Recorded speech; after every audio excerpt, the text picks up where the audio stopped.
Evil takes root. The Evil takes root. The curse of the beta bat. This is a Mill Creek release. If you do not know the company Mill Creek Entertainment, they are a company that basically what they do is they get the rights to movies, TV shows. So a company like Sony, they'll have Miami Vice. They'll be like, look, we don't want to put out a Miami Vice on Blu-ray. We remaster it on HD for streaming. So who wants that to put that out on Blu-ray?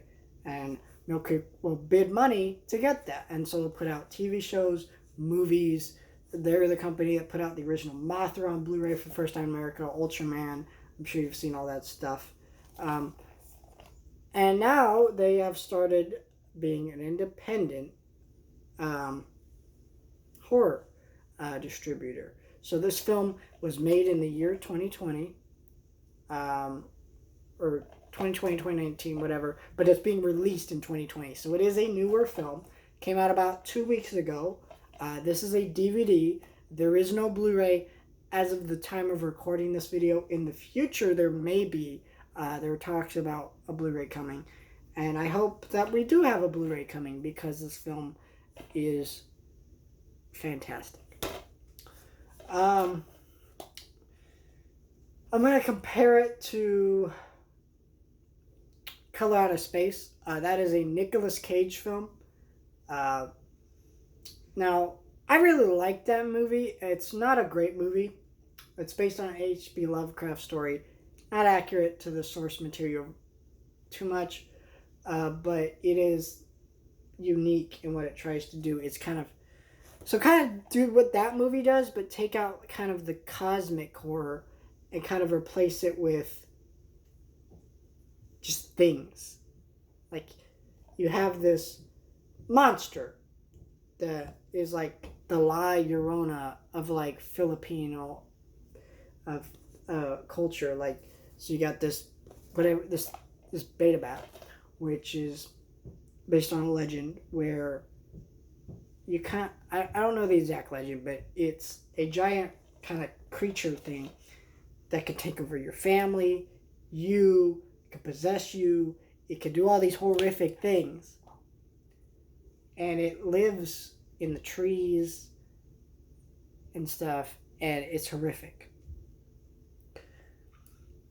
What some people may not like about this movie is it is slowly paced.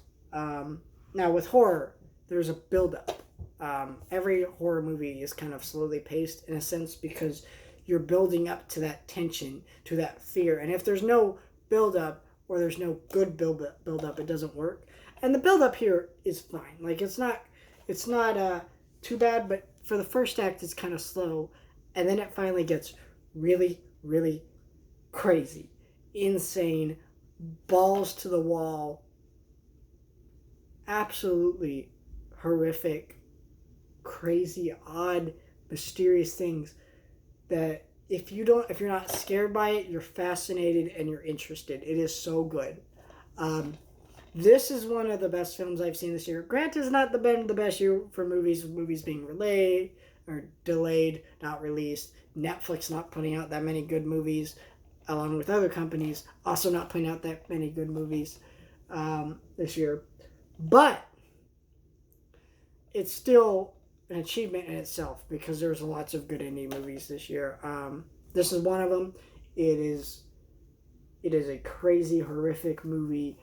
I don't want to say too much about it because this is an independent movie, so it means there's not going to be a lot of people who are going to watch this review and be like, yeah, I saw this movie, and you should see it, because independent movies need our support because they're going to be the future of entertainment.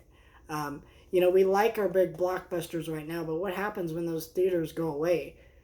Well, Netflix isn't going to want to make a $200 million blockbuster movie like The Avengers because it's not going to be as profitable for them.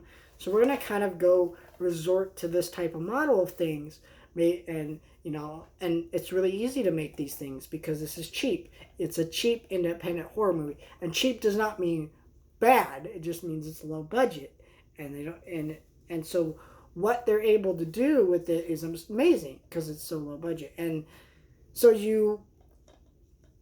Netflix is going to want to fund things that are not too expensive to make. And if this isn't that expensive to make, they're going to make more stuff like this.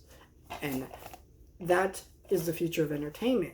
And that's where the high quality stuff comes from. Because, blockbusters are big and make the most amount of money, but they're not the big, best movies of the year. Like, for general audiences, they are because that's what they're seeing. But in terms of like high quality filmmaking and stuff like that, that's not where it's at. It's stuff like this. And if we don't support it, it isn't going to happen. And so we need to show, hey, we want good quality stuff out there, right? And this is your way to do it. This movie runs about $10, $10, $12.